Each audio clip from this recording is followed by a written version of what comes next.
Shalom saudara yang dikasihi Tuhan, selamat bersupuria ya, selamat berdoa syafaat, doa pagi saudara yang dikasihi Tuhan. Bahkan berdoa setiap saat, setiap waktu, dan tidak jemu-jemu, dan tekun berdoa ya saudara. Kalau kita melakukan apa yang Tuhan inginkan dalam setiap kehidupan kita, pasti Tuhan memberi yang terbaik atas setiap kehidupan kita. Bapak, terima kasih pada pagi subuh ini. Biarlah kuasa firman-Mu bekerja, memberikan pencerahan bagi kami, dan kami dapat mengerti, dan biarlah menjadi rema atas hidup kami, dan menjadi bagian dalam hidup kami untuk menjadi alat terang-Mu.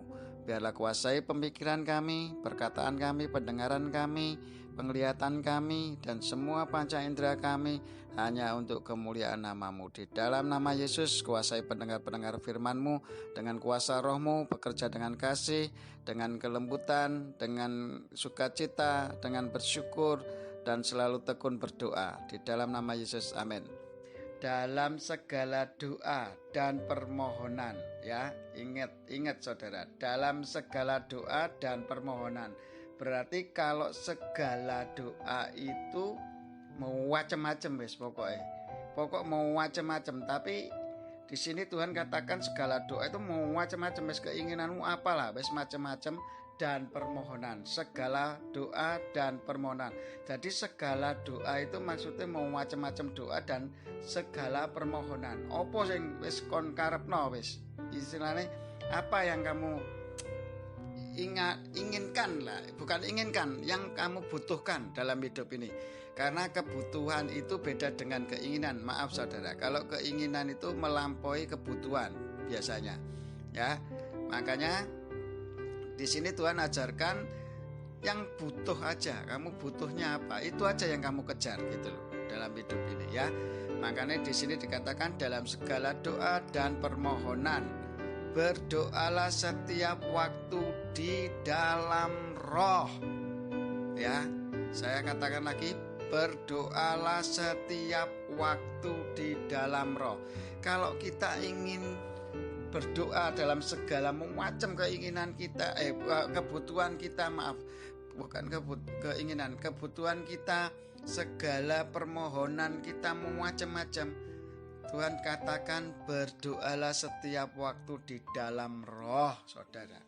Kenapa sih kok kita diajarkan doa dalam roh terus gak boleh di dalam daging? Karena kalau di dalam daging itu bosenan saudara, ya gak tahan lama lah. Setahun berjuang memakai daging gak kuat. Tetapi kalau di dalam rohmu pasti menyala-nyala. Dan itulah kekuatan Allah. Roh Kudus itu yang menuntun kita. Itu yang membuat kita kuat. Bangun pagi, bangun subuh, bangun setiap malam atau setiap saat, kita selalu berdoa di dalam roh, saudara. Kenapa berdoa di dalam roh? Karena Allah itu roh adanya. Saya ingatkan lagi, pada mulanya adalah firman. Firman itu bersama-sama dengan Allah, dan firman itu adalah Allah, dan Allah itu adalah kasih. Kuduskan mereka dalam kebenaran. Firman-Mu adalah kebenaran, dan Allah itu roh adanya. Dan firman itu telah menjelma menjadi manusia, yaitu Yesus Kristus Tuhan atas kita, ya. Jadi kalau kita nggak berdoa di dalam roh, kapan kita bisa ketemu gelombangnya yang sama dengan Tuhan? Ayo, nggak bisa. Kalau kita doa secara kedagingan, Allah itu roh saudara, itu loh. Gimana bertemu di dalam roh? Ya kita matchkan gelombang kita samakan gelombangnya dengan Tuhan. Apa sih hidup di dalam roh? Ya kan tadi sudah dijelaskan, Allah itu firman. Firman itu roh adanya. Dan firman itu membuat kita jadi kudus dan hidup benar. Dan firman itu telah menjadi manusia Yesus Kristus Tuhan.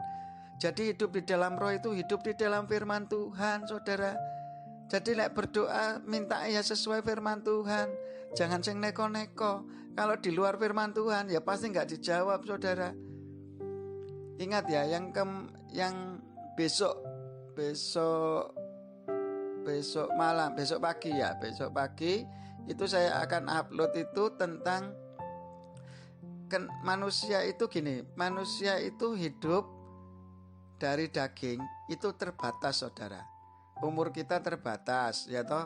Jangka waktu kita terbatas. Menikah umur berapa? Ya toh, lek kenomen ndak boleh, ya toh. Harus umur berapa baru boleh menikah, ya toh. Kalau sekolah 6 tahun SD, 3 tahun SMP, 3 tahun SMA sudah selesai gitu. Ada batasnya, ada waktunya saudara, kalau hidup di dalam kedagingan. Tetapi kalau kita hidup di dalam roh itu kekal saudara, nggak terbatas. Makanya Tuhan bilang apa? Hiduplah di dalam roh. Kalau berdoa, dalam segala doa dan permohonanmu itu di dalam doa, di dalam roh. Kenapa? Supaya kekal, hukumnya kekal, yang tidak habis dimakan ngengat dan karat saudara. Lah inilah yang Tuhan inginkan di dalam kita, ya, supaya kita ini kalau berdoa di dalam Tuhan, di dalam roh, supaya doa kita doa kekal, bukan yang hanya sementara untuk dunia hawa nafsu daging, ya. Hidup dalam kedagingan adalah hidup dalam kesia-siaan. Karena apa? Kalau kita hidup di dalam roh, pasti nanti diberkati di dunia ini dan di surga nanti bersama-sama Tuhan, ya. Makanya itu saudara yang dikasihi Tuhan, ayo berjalan di dalam doa, di dalam roh, yaitu berjalan di dalam firman Tuhan. Jikalau engkau di dalam aku di dalam engkau, firmannya di dalam kita di dalam firman, ya kita pasti minta sesuai firman lah. Nggak mungkin lah nggak sesuai firman lah. Makanya kalau kita masih doa secara daging, hawa nafsu, ya toh, ya Tuhan berkahi kerjaanku, lindungi aku, apa itu apa, wes nggak penting itu saudara sekarang. Kalau doa dalam roh itu ya Allah, ya Bapa, ya Yesus, ya Tuhan, ya Allah yang Maha Kudus, ajar kami berjalan dalam firman-Mu setiap saat, ya toh, di dalam kasih dan kebenaran-Mu, memuliakan Engkau sepanjang hari. Nah itu yang perlu dibentengi terus saudara, supaya kuasa kegelapan kedagingan ini melalui kuasa ilah zaman ini, bapak penipu ini, supaya tidak menguasai daging kita. Makanya Tuhan katakan apa? Daging itu lemah, tapi roh itu kuat gitu loh. Lek kita hidup di dalam roh pasti kita kuat. Nah kenapa kita nggak kuat? Karena kita hidup di dalam daging. Daging itu kalau diiming-imingi mesti KO saudara. Makanya kita suruh doa pagi. Kenapa susah? Karena kita hidup di dalam daging. Tapi coba hidup di dalam roh, menyenangkan Tuhan setiap hari. Otomatis Roh Kudus itu menuntun dalam kebenaran saudara. Wis pasti saudara, tahu-tahu mesti bangun, tahu-tahu mesti seneng ketemu dengan orang itu memberitakan firman-Nya. Itu ada ayatnya saudara. Tanda orang yang sregep doa, cinta sama Tuhan, hidup di dalam roh itu kemana-mana itu senengnya ceritanya tentang Tuhan saudara, tentang Tuhan. Ngerti-ngerti ya bersaksi nginjil ngono loh saudara. Nggak ngerti itu, semua otomatis seperti itu. Ternyata itu ada ayatnya saudara. Saya nggak ngerti dulu kenapa ya kok aku ketemu orang kok seneng cerita tentang Gusti Allah, cerita tentang kebenaran Allah gitu ya. Kenapa ya? Saya sampai bingung loh. Kenapa bisa begini? Ternyata itu dalam roh itu seperti itu saudara. Ternyata ada ayatnya ini. Besok-besok akan saya minta Tuhan supaya diberi pencerahan tentang ayat-ayat itu ya. Bahwa kita sregep berdoa, itu otomatis kita itu diberi kuasa. Kalau kita berdoa di dalam roh itu, tahu-tahu kita itu diberi kuasa, otomatis rohnya itu menyala-nyala semangat untuk memberitakan firman saudara. Nah itu kenapa makanya ayat ini jelas sekali membuat kita semakin ngerti ya, bahwa berdoalah setiap waktu saudara. Setiap waktu itu gak ada jedahnya, ya, gak ada jedahnya. Setiap waktu itu di dalam roh. Dan berjaga-jagalah di dalam doamu itu dengan permohonan yang tak putus-putusnya untuk segala orang kudus saudara. Saudara rindu ndak kalau satu tubuh ini ya, mamane kaki ini luka, diobati atau dibiarke saudara? Dibiarke atau diobati saudara? Pasti diobati supaya sembuh. Jadi normal lagi, kita gak sakit lagi. Betul ya saudara ya. Lah firman Tuhan dikatakan di Matius pasal 22 ayat 37-39. Kasihlah Tuhan Allahmu dengan segenap hatimu, segenap kekuatanmu, dan segenap akal budimu. Dan hukum yang kedua yang sama dengan di atas, yaitu kasihlah sesamamu manusia seperti dirimu sendiri. Ya, Berarti kalau kita berdoa di dalam roh, itu kita berdoa untuk orang-orang kudus. Nah, sekarang kalau orang-orang yang belum kudus, berarti kita juga harus doakan, karena kita mengasihi sama manusia seperti diri kita sendiri. Otomatis kalau kita dituntun Allah, itu Allah ingin semua ciptaannya untuk memuliakan Dia, memuliakan Allah yang maha besar. Oke? Ya, intinya seperti itu. Berdoa di dalam roh berarti tidak di dalam kedagingan. Kalau doamu sekarang masih minta berkat, minta, berarti itu kamu tidak menjadi berkat. Karena apa? Tuhan katakan lebih berkat memberi daripada menerima. Kalau hidupmu sudah dikuasai Allah, hidupmu itu senengannya memberi, mendoakan orang lain, ya toh, memberi firman, mengingatkan orang lain, ya toh, pokoknya memberi tok saudara inginnya. Karena apa? Tuhan Yesus itu ajarkan selama dia pelayanan di dunia, dia tidak pernah memberi membuat orang itu minta supaya Yesus itu kaya, itu tidak ada saudara. Minta perpuluhan, minta persembahan kasih, minta persembahan apa, itu tidak usah diminta saudara. Kalau memang itu roh Tuhan yang ajarkan, otomatis orang itu sudah digerakkan untuk berjalan di dalam kebenaran firman. Kalau kita masih pakai kekuatan akal pikir kita, pakai daging, hidup di dalam Taurat, ya pasti seperti itu. Karena kita tidak ada iman, kita tidak percaya bahwa Tuhan memberkati kita. Akhirnya kita jadi hamba Tuhan yang sering minta-minta. Ayo jemaat, jok lali perpuluhane, gitu ya. Memalukan itu saudara. Kalau menurut saya memalukan sekali ya. Hidup di dalam Tuhan itu karena percaya saudara. Ya, jadi hidup dalam Tuhan itu karena percaya, nggak minta-minta, tapi lebih berkat memberi daripada menerima. Ayo, jadilah orang-orang yang hidup dalam roh, dalam tuntunan Tuhan, yang ingin memberi kasihnya Tuhan Yesus ini supaya terpancar di dalam kehidupan kita, supaya kita berkenan di hadapan Tuhan. Makanya itu ya saudara yang dikasihi Tuhan, saya nggak menilai siapapun ya. Saya berkata ini untuk hamba Tuhan, untuk orang yang belum percaya Tuhan, ataupun pelayan-pelayan Tuhan. Kalau motivasimu sudah kedagingan, duit, ya, fokusmu uang, yaitu mamon, yaitu berhala, ya sudah, kita akan finish di situ, saudara.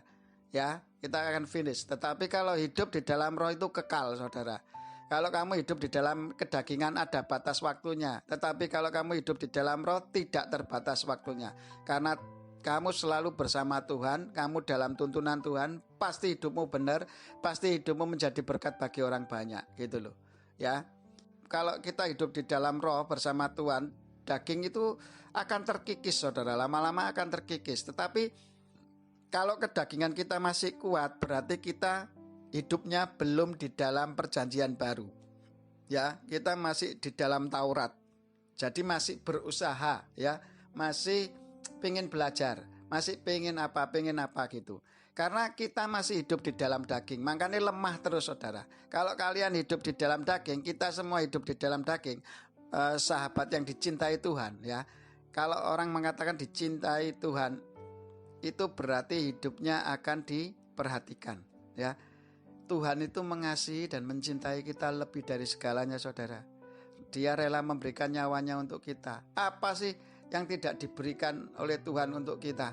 Ya toh, kita itu nggak usah bekerja loh, semua yang mengerjakan Tuhan loh. Yang membuat orang bertobat Tuhan, ya toh, yang menyembuhkan melalui kita mendoakan, akhirnya yang menyembuhkan juga Tuhan, bukan kita. Ya toh, kita kan bukan dukun, ya toh, kita kan bukan orang pintar saudara. Yang pintar itu Tuhan, Allah sendiri, ya, yang menjadi tabib dari segala tabib, dokter dari segala dokter. Bahkan Dia yang memberikan kita berjalan dalam kebenaran untuk masuk surga bersama Dia.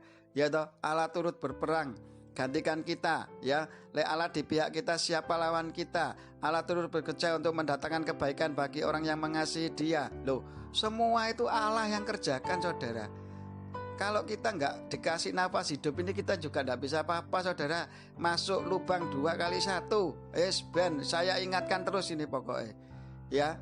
Jadi kalau kita merasa kita bisa super power dalam hidup di dunia ini, itu karena kita berarti salah besar hidup saudara.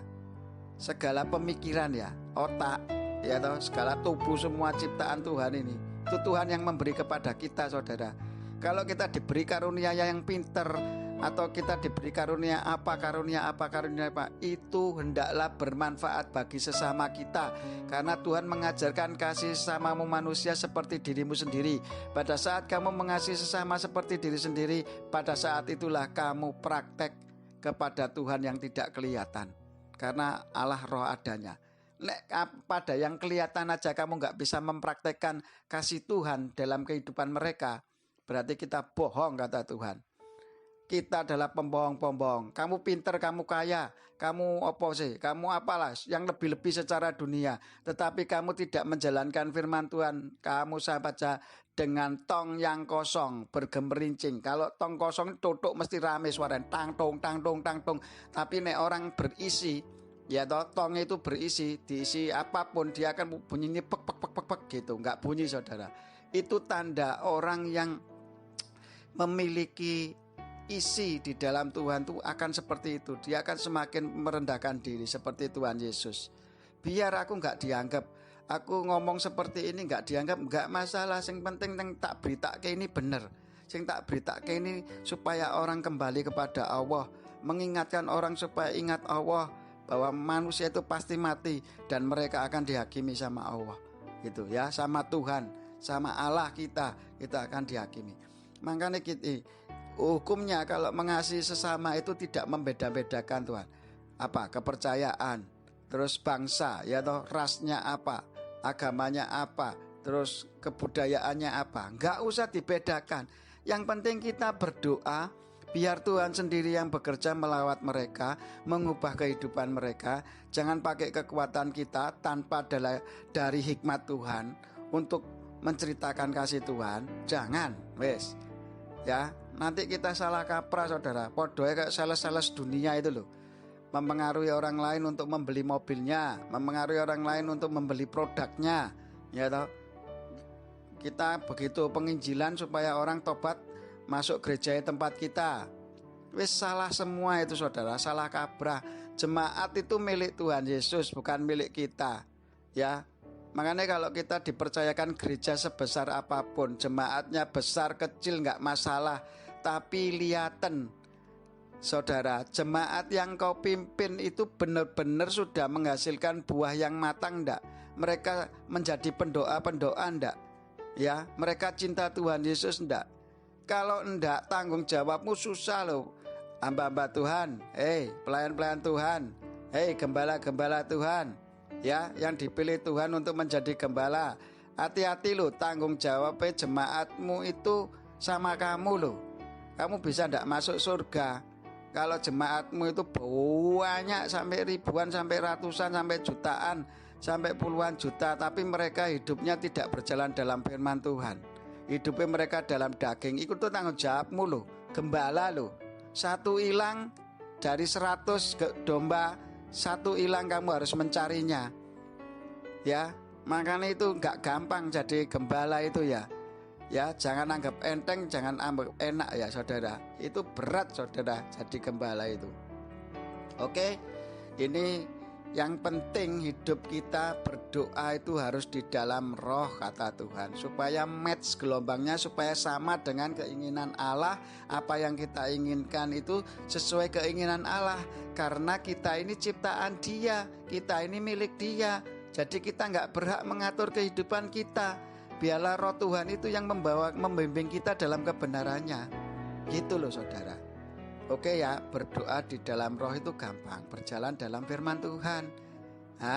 Kalau sudah ngerti itu, udahlah, nanti Roh Kudus pasti akan tuntun dalam seluruh kebenaran. Gimana kalau kamu nggak bisa berdoa? Pasti bisa berdoa.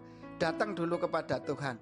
Wes, meskipun pertama kali secara kedagingan nggak masalah. Nanti roh Tuhan itu akan mengubah kehidupanmu untuk semakin setia kepada Tuhan. Ya. Akal pikirmu itu nanti akan dirubah sama Tuhan. Mindsetmu itu akan dirubah. Ditekuk jadi cinta sama Tuhan, ya. Jadi sayang sama Tuhan.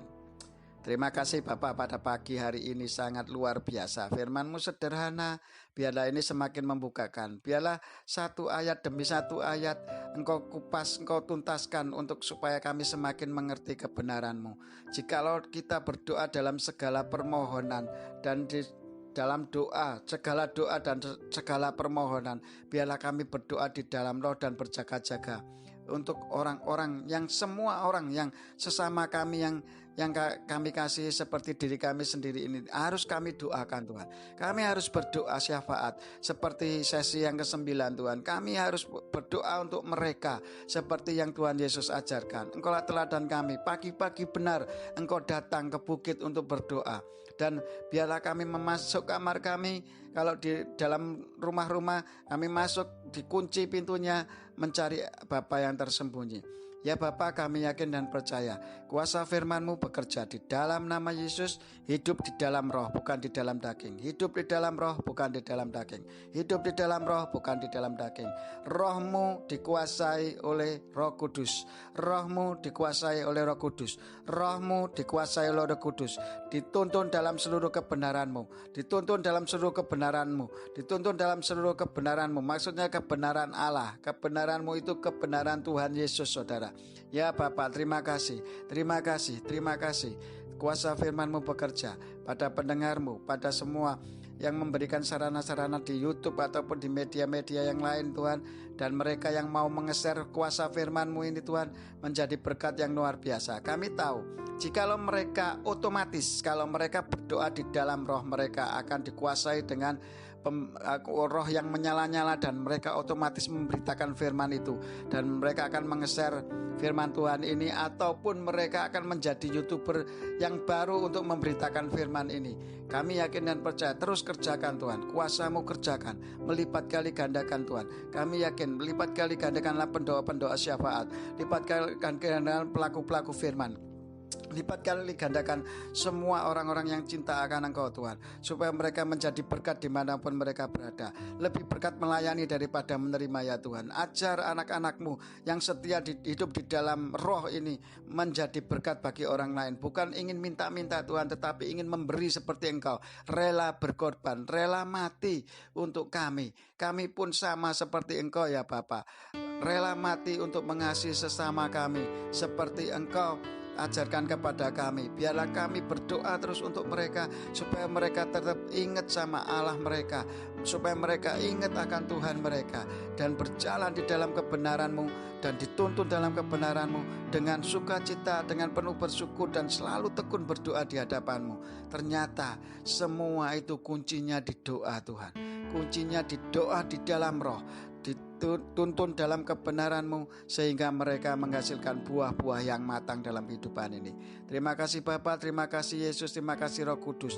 Biarlah segala kemuliaan, pujian, hormat, kuasa, keagungan, kejayaan, kemasyhuran, dan kekudusan hanya bagi nama Yesus Kristus Tuhan, untuk kemuliaan Allah Bapa dan dalam tuntunan Roh Kudus, berjalan dalam seluruh kebenaran-Mu. Dengan penuh sukacita bersyukur, tekun berdoa, kami sambut hari-hari kami. Apa yang tak sempat kami pikir, renungkan, rancangan atas setiap kehidupan kami, Engkau sudah sediakan bagi kami. Dan biarlah kami terus menjadi berkat, menjadi berkat, menjadi berkat, menjadi berkat, menjadi berkat, menjadi berkat, menjadi berkat, dan menjadi berkat. Kami yakin dan percaya Tuhan, semua pendengar-pendengar kuasa firman-Mu ini sudah Engkau kerjakan. Mereka mempersembahkan tubuh sebagai persembahan hidup, kudus, dan berkenan di hadapan-Mu hari ini sampai selama-lamanya. Haleluya, nama Yesus dimuliakan sekarang sampai selama-lamanya. Haleluya, amin.